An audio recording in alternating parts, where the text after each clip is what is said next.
Title 42, the pandemic-era policy that allowed U.S. authorities to quickly expel migrants on public health grounds, has expired. The Biden administration has deployed 1,500 active-duty troops at the southern border to assist the Border Patrol with processing as fears of a significant surge of migrants grow.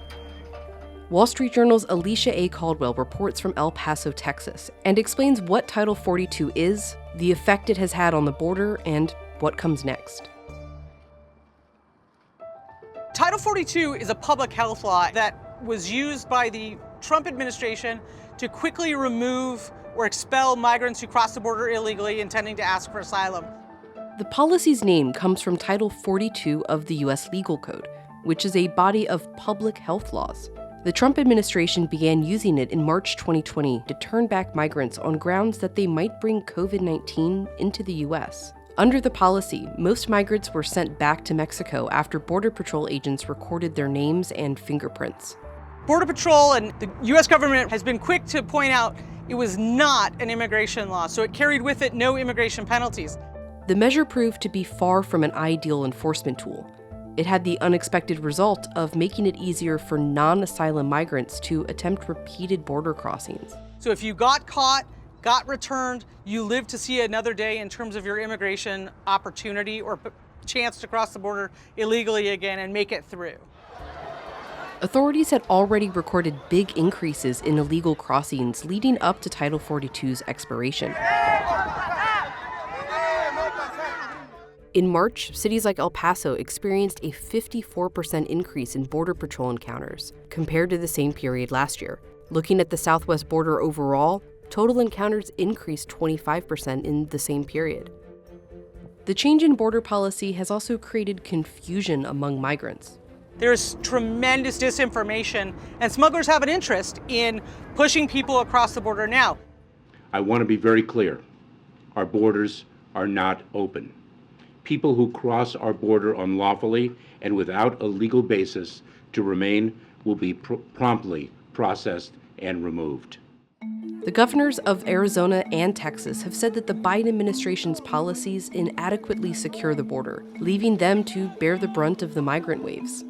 President Biden is laying down a welcome mat to people across the entire world, saying that the United States border is wide open and it would lead to an incredible amount of people coming across the border illegally.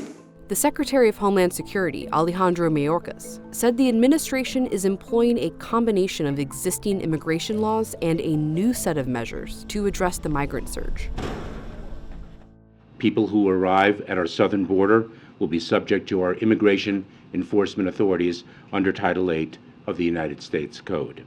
Title 8 is an immigration law and does carry penalties.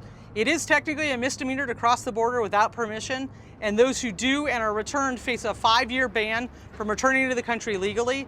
And if they do return and they get caught, they can face a felony charge for crossing the border again. The Biden administration's new set of measures is intended to mimic the Title 42 border policy. Migrants who enter the U.S. illegally, which asylum seekers are allowed to do under current law, will be quickly subjected to a higher asylum standard. Those who cross illegally and haven't asked for protections in other countries prior to their arrival here, by and large, won't be eligible. They'll face swift deportation. And they will be deported back to their home countries or back to Mexico, which has agreed to keep taking them.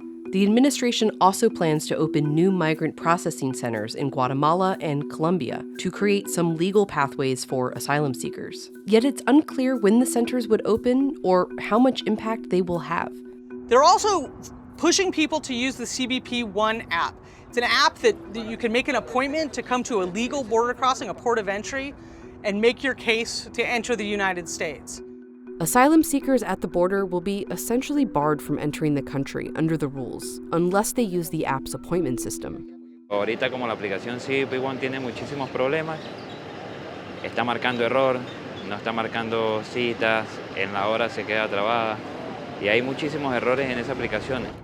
You have a real mix of people who are trying to use this app, some with some success and others saying that they just can't wait any longer and making the trek.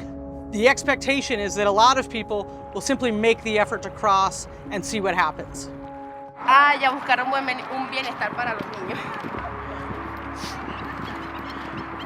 ¿Ustedes trataron de entrar por la aplicación CBP One? Sí, pero ha demorado mucho el proceso. Está congestionada la aplicación, no suelta muchas citas así. Y decidieron entregarse. Sí. ¿Qué es lo que esperan?